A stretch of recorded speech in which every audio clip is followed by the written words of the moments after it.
పెద్ద గురువులు సాత్మంది వాళ్ళు ఏం చేస్తుంటే గుట్ట మీద పోయి సత్సంగం చేస్తుంటే అప్పుడు ఇంకా సత్సంగం చేస్తుంటే ఇప్పుడు మన ఈడ శ్రావణ మాసంలో సత్తి కట్టుకుని పోతుండే ఇప్పుడు తక్కయి అప్పుడు వాళ్ళ వెంకట ఋషులు 1000 మంది శిష్యులు ఉండే సుత మహర్షి పెద్ద గురు సప్త ఋషులు ఒకటి అలా మాట్లాడే కూడా వచ్చి అయితే సుత మహర్షికి 1000 మంది శిష్యులు వాళ్ళు ఏం చేసిండు దీంతో వీళ్ళు గుట్ట మీద పోయినాక ఆడ ఉన్న బొద్దాం ఉండే ప్రసాదం తీసుకొని చెట్టు కింద కూర్చుంది అలా 5 మంది హుషారుండే 1000 మందిలో కూడా సోనక్ మహర్షి అని శిష్యుడు వాళ్ళు ఏం చరణం చేసిండు ఇది కలియోగం చాలని మా కలియోగంలో కష్టాలు బాగున్నాయి అని గురువుకి అడిగింది వాళ్ళకు సుత మహర్షి ఏ గురుదేవా కలియోగంలో కష్టాలు ఉన్నాయన్నారు మన వాళ్ళ కోసం ఏమైనా ఉపాయం ఉన్నదా చెప్పుకున్నాడు వాళ్ళకు గురుదేవుడు ఏమన్నా సుత మహర్షి మంచిగా లోక కళ్యాణం కోసం మంచిగా ఇదే విషయం విష్ణుమూర్తికి నారదుడు అడిగింది ఏ విధంగా అడిగింది చెప్తా ఇంకోండి ఒకనాడు భూలోకంలో నారదుని అదృశ్య రూపంతో ఇంటింటికి వెళితే ఇంటింటి లోపట అత్త కోడలు దొల్లి అన్నదమ్ముల దొల్లి యారళ్ళ దొల్లి ఇట్లా ఇంటింటికి అన్ని చూసిండు నారదమునికి నెత్తి దిమ్మను అని దిగ వైకుంఠం పోయింది నారాయణ నారాయణ అనుకుంటా పోయినాక ఆడ యోగ నిద్రలో ఉంది విష్ణు ఏ శంఖ ఏ చక్ర గదాదారికి నాకు చేయకుండా నువ్వు త్రిలోకినాథును నీకు భూలోకంలో అది కనిపించదా అని అన్ని వర్ణన చేస్తే అప్పుడు విష్ణుమూర్తి కన్ను తెరిచి ఏమైంది నాదా ఇంత ఆరాటంతో పిలిచినావు అని అడిగి ఏ భగవంతుడా నేను భూలోకంలో తిరిగినాను నానా కష్టాలున్నాయి నువ్వు వాళ్ళ కోసం నీ దయామయానికి లేదా అని అన్ని వర్ణన చేస్తే అప్పుడు ఏమన్నాడంటే విష్ణుమూర్తి నారద లోక కళ్యాణం కోసం నువ్వు మంచి ప్రశ్న అడిగిను చెప్పుతా వినుకు అని భూలోకంలో సత్యనారాయణ పూజ అనే ఒకటి విధానం ఉన్నది నేను ఆడ నిలుస్తాను ఎవరైతే సత్యనారాయణ పూజ చేస్తారో వాళ్ళకు ధనము సంతానం లగ్గం కానులకు లగ్గం అన్ని విధాలం అవుతుందని చెప్పింది భూలోకంలో నువ్వు ప్రచారం చేయి అని నారదునికి చెప్పింది వాళ్ళు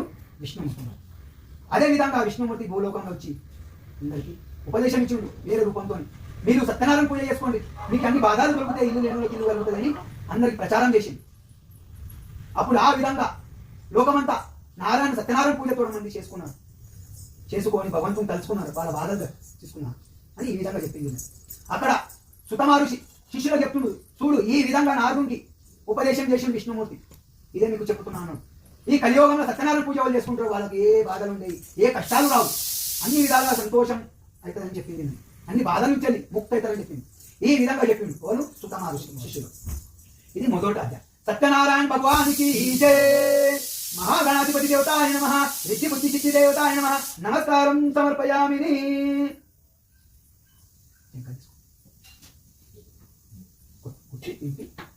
మెల్లగా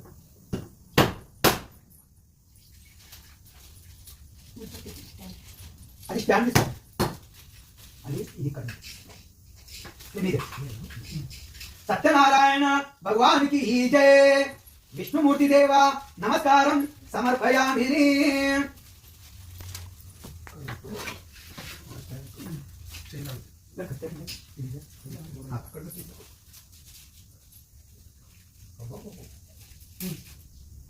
క్వాలిటీ చూసి విష్ణుదేవతాయ నమః ఆదిత్యదేవతాయ నమః అనంతలోకదేవతాయ నమః పద్మదేవతాయ నమస్కారం సమర్పయామి లక్ష్మీనారాయణ నమః ధూపదేవతాయ నమః ప్రథమాధ్యాయ సమాప్త ధూపపూజనం సమర్పయామి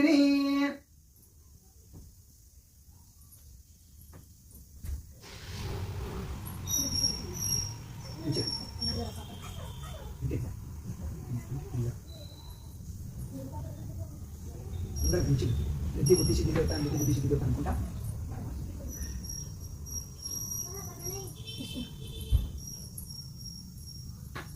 ఓం పంచపాలక దేవతాయ నమః ధూపపూజనం సమర్పయామి ఓం నారాయణ నమః ఓం నవగ్రహమండల దేవతాయ నమస్కారం సమర్పయామి ధూపదేవతాయ నమః నమస్కారం సమర్పయామి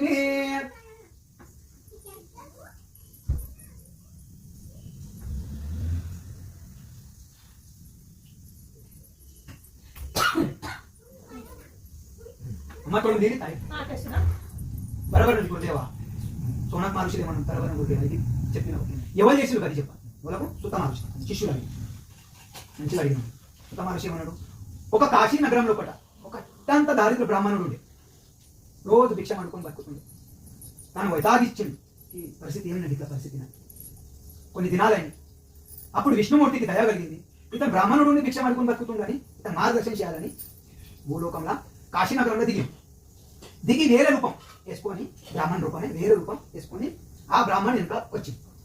ఆ బ్రాహ్మణుడు భిక్షంకి వెళ్ళాడు. వెళ్తుంటే బ్రాహ్మణ అని పిలిచింది. చూసినాక నమస్కరించాడు. బ్రాహ్మణ వెనుక నమస్కరించాడు. ఏమైంది నువ్వు రోజు భిక్షం అనుకుని బతుకుతున్నావు అంటే, ఏం చేయాలి స్వామి, ఏ జన్మ పాపము ఈ జన్మలో అనుభవిస్తున్నాను, ఎన్ని దినాలైంది నేను ఏం తప్పు చేసినావు భిక్షం అనుకుని బతుకుతున్నావు, మరి నీకేమో తెలిసింది ఉంటే ఉపాయం చెప్పు మా మీద దయచేసి అని బ్రాహ్మణుకు ఆ కాశీ బ్రాహ్మణుడు చెప్పి, అప్పుడు ఆ విష్ణుమూర్తికి దయ కలిగి తాను చెప్పింది, చూడు బ్రాహ్మణ ఇనుకోను, ఈ కలియోగంలో సత్యనారాయణ పూజ నువ్వు చేసుకో, నువ్వు అన్ని బాధల నుంచి ముక్తి కలుగుతావు, నీకు ధనం లేకుంటే ఏం లేదు, బ్రాహ్మణుకు విలువ పాళ టెంకాయ కళాస అని పంచపాళ కేళి, నీకు నైవేద్యానికి పైసలు లేకుంటే పెట్టకు, చక్కెర బెల్లం పెట్టు అని చెప్పింది. వాళ్ళకు కాశీ బ్రాహ్మణుడు పంచామృతం చేసుకోండి. మరి ఏ విధంగా చేయాలి, ఎట్లా చేయాలి కానీ అంటే, అప్పుడు ఆ విష్ణుమూర్తి ఆకులు తీసుకొని రావాలి 6 అన్ని తెచ్చి ఆ బ్రాహ్మణుడికి పిలిచి సత్యనారాయణ పూజ చేసుకొని విష్ణుమూర్తి చెప్పింది. చెప్పినాక అప్పుడే ఆ కాశీ బ్రాహ్మణుకు కళ్ళు తెరిచినాయి. అప్పుడు ఏకాగ్రతతో భగవంతుడు మెక్కిండు, ఏ విష్ణుదేవా నేను చేసుకుంటా అన్న బాధలన్నీ తొలగించు అని మొక్కనే. అప్పుడు ఆ విష్ణుమూర్తి అటు మాయమైన కళ్ళు తెరిచి చూశాకే తను మాయమైనని ఇంకా మళ్ళా మొక్కింది భగవంతుడే అని అప్పుడు తనకు తెలిసింది. అప్పటికప్పుడు తాను ఇంటికి వెళ్ళి భగవంతునికి మొక్కి తాను భోజనం చేసి నిద్ర పోతే నిద్ర అంటలేదు. తాను నిద్ర అంటాక అప్పుడు బ్రహ్మముహూర్తంలో 4 గంటలుగా లేచి సత్యనారాయణ పూజ చేసుకుంటా అని జోడా వేసుకొని బయలుదేరి. ఆ బయలుదేరినాక రోజు 100 రూపాయలు వచ్చేది. ఆనాడు 500 వచ్చింది ఆ విష్ణుమూర్తి కృపతో. ఆ 500 ఆశీర్వాదం తీసుకొని పైసలతోని ఆ బ్రాహ్మణుడికి పిలిచి అన్ని సామాన్లు తెచ్చి తాను సత్యనారాయణ పూజ చేసుకున్నాడు. ఆ సత్యనారాయణ పూజ చేస్తుంటే అట్లా చేస్తున్నాడు, పుణ్యం చేస్తున్నాడు. ఆ పుణ్యం చేస్తుంటే అట్లా తనకు ధనం పెరిగింది. ఇల్లు లేకుండా ఇల్లు అయింది. ఆ విధంగా సంతానం లేకుండా సంతానం ప్రాప్తి అయింది. ఆ విధంగా చేసుకుంటా వెళ్ళిండు. ఒకనాడు ఆ ఇంటి ముందు నుంచి కట్టెలు అమ్ముకొని బకెటోడు పైలా మోపులు పెట్టుకొని అమ్ముకుంటే బతుకుతుంది. ఆ కట్టెలోడు ఏం చేసిండు, లక్కడాడ ఇంటి ముందు నుంచి వాటింటే తను ధూపైంది లేదని ఆ కట్టెలాడు పెట్టి ఆ ఇంటి చూస్తే సత్యనారాయణ పూజ జరగబట్టింది. ఆ కాశీ బ్రాహ్మణ ఇంకా జరుగుతుంటే తాను అక్కడ కూర్చొని అన్ని కథలు అన్ని పూజ అంతా అయినాక అప్పుడు తీర్థ ప్రసాదం తీసుకొని, ఏ బ్రాహ్మణ ఇది ఏమున్నది పూజ అని అడిగింది. ఎవరికి? కాశీ బ్రాహ్మణ. చూడు, ఇది నేను పుణ్యం ఎట్లా చేస్తున్నానో అట్లా ధనం పెరిగింది, నాకు సంతానం లేకుండే సంతానం ప్రాప్తి అయింది, ఇల్లు లేకుంటే ఇల్లు ప్రాప్తి అయింది, ఆ విష్ణుమూర్తి నీళ్ళతోనే ఇవన్నీ కలిగింది, ఆ విధంగా నేను చేస్తున్నాను అనకే అప్పుడు ఆ లకడాలకు కన్ను తెరిచినాయి. అయ్యో నేను కట్టెలు అమ్ముకొని బతుకుతున్నాను, నాకు కూడా దరిద్రం పోతుంది, నేను కూడా చేసుకుంటానని తాను ఏం చేసిండు, ఇంటికి వెళ్ళి భార్య చెప్పిండు, అమ్మ సత్యనారాయణ పూజనంట చేస్తేనంట దరిద్రం పోతుందంట అని చెప్పింది కదమ్మా, నేను కూడా ఇలా కట్టెలు అమ్ముకుంటాను, అమ్ముకున్న పైసతోని నేను సత్యనారాయణ పూజ బ్రాహ్మణుడు పిలిచి చేస్తానని ఆ విష్ణుమూర్తికి ఏకాగ్రతను మొక్కితే ఆ కట్టెలు చందన్ కట్టెలు అయినాయని చెప్పింది. ఆ చందన్ కట్టెలు ఆ బ్రాహ్మణుడు భిక్ష కట్టెలు అమ్మకపోతే ఆ బ్రాహ్మణుడు పిలిచి ఆ చందన్ కట్టెలు తీసుకొని 1000 రూపాయలు ఇచ్చిందని చెప్పింది. ఆ 1000 రూపాయలతోని ఆ కట్టెలు చందన్ కట్టెలు ఆ బ్రాహ్మణుకు ఓం కనది అని గీసి భగవంతుడికి చందన్ అని పెడతారని తాను 1000 రూపాయలు ఇచ్చి తీసుకున్నానని చెప్పింది. ఆ లకడాడు ఏం చేసిండంటే ఆ 1000 రూపాయలతోని ఆ బ్రాహ్మణుడు పిలిచి సత్యనారాయణ పూజ చేసిండు.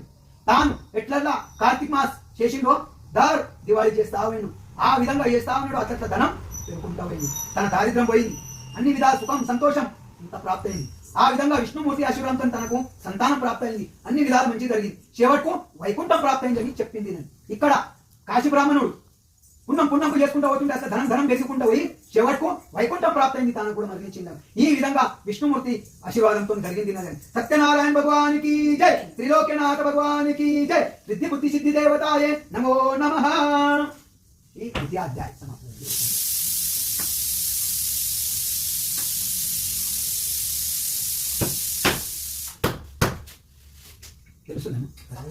తెలుగులో మంచిగా తెలుసు, ఇంకా మరాఠీ చెప్పేది, మరాఠీ చెప్పాలి.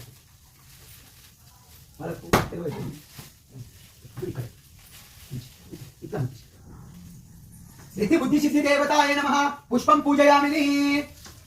శ్రీకృష్ణాయ నమః, సత్యనారాయణ దేవతాయ నమః, నమస్కారం సమర్పయామి. ద్వితీయాధ్యాయ సమాప్తం. 3వ అధ్యాయం.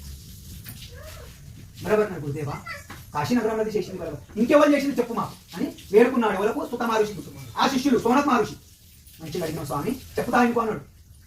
రత్నాపురి లోపల ఒకటి రాజు ఉండే. ఆ రాజు తన గ్రామం లోపల ప్రజలందరూ మంచిగా ఉండాలని ప్రజలకందరికీ మన దీంట్లో అధిక మాస లోపల సత్యనారాయణ పూజ చేయని ఆగ్రహిస్తుంది. ఆ విధంగా వాళ్ళు చేసుకుంటుండే. ఒకనాడు ఏమైంది, ఆ రాజు రత్నాగిరి పూజ రాజు ఆడ గ్రామంలో పడ్డ చెట్టు కాడ సత్యనారాయణ పూజ చేయబట్టి ఒక సౌకారు కోముటోడు తను వ్యాపారం చేసుకొని బతుకుతుండే. ఆ గ్రామంలో దిగిండు రత్నాగిరిలా. దిగినాక ఆడ చెట్టు కింద పూజ జరగబట్టిండు. ఆడ వ్యాపారం చేసే బట్టలు ఆడ పెట్టిండు. ఆ సత్యనారాయణ పూజ కాడ బతుకు ఊపుకున్నాడు. ఆ సత్యనారాయణ పూజ దగ్గర అతను కూర్చున్నాడు. ఆ కథలో కూడా సంతాన ప్రాప్తి అయితే వెళ్ళింది. అన్ని కథలు విన్నాడు. పూజ అంతా అయినాక అప్పుడు ఆ రాజుకు అన్నాడు, రాజా ఇది ఏం పూజ ఉన్నది మాకు చెప్పాలని. అంటే చూడు కోమటోడా సౌకారి ఇనుకో, ఇది ఎప్పటి నుంచే చేస్తున్నామో నా ప్రజలు ఎప్పుడు కష్టం పొందలేరు. నాకు సంతానం లేకుంటే సంతానం ప్రాప్తి అయింది, అన్ని కష్టాలు లేవు, అంత మంచిగా ఉన్నదని చెప్పింది. ఎవరకు?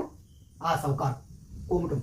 చెప్పాకే ఆ కోమటానకు నెత్తిలు వచ్చింది. అయ్యో సంతానం లేకుంటే సంతానం ప్రాప్తి అయిందంట, మళ్ళా నాకు లగ్గం అయ్యి 10 ఏళ్ళు అయింది, మరి నాకు సంతానం లేదు అని తాను ఏం చేసిండు, వ్యాపారంకి వెళ్ళలేదు. అప్పటికప్పుడు ఇంటికి వెళ్ళిండు.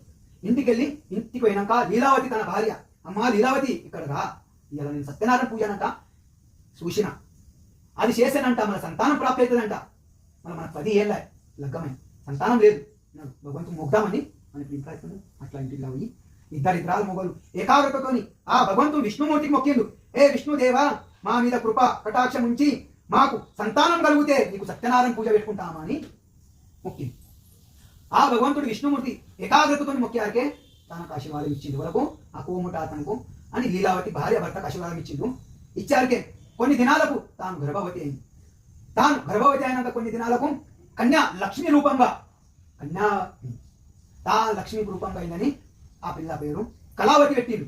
ఆ కళావతి పెట్టినాక తన భార్య, అమ్మా స్వామి మనం నవసి మొక్కుకున్నాము, భగవంతుని సత్యనారాయణ పూజ పెట్టుకుంటామన్నాము, ఆ విష్ణుమూర్తి కృపతో మనకు సంతానం కలిగింది, మనం పెట్టుకుందామంటే అప్పుడు ఆ సౌకారు ఏమన్నాడంటే, అమ్మా లీలావతి కొన్ని దినాలు ఆగు, నేను వ్యాపారం చేసి ధనం సంపాదన చేసుకొని వస్తాను అని తన భార్యకు చెప్పంగా తన భార్య లీలావతి మౌనం దాల్చింది. భగవంతుడా అని మనసులో తలుచుకున్నది. అప్పుడు ఆ సౌకారి వ్యాపారంకి వెళ్ళి ధనం సంపాదన చేసుకొని వచ్చిందా. కొన్ని దినాలు రాగానే అప్పుడు లీలావతి అన్నది, స్వామి బిడ్డ పెద్దగా అవుతుంది, ఇక నన్ను చేద్దాం మనం సత్యనారాయణ పూజ చేసుకుందామని. అంటే సౌకారు ఏమన్నాడంటే, అమ్మ లీలావతి ఆగు, బిడ్డ పెద్ద కానని అని అడిగే. అయితే అని స్వామి మౌనం దాల్చింది లీలావతి. అప్పుడు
మొక్కట్లా ఇట్లా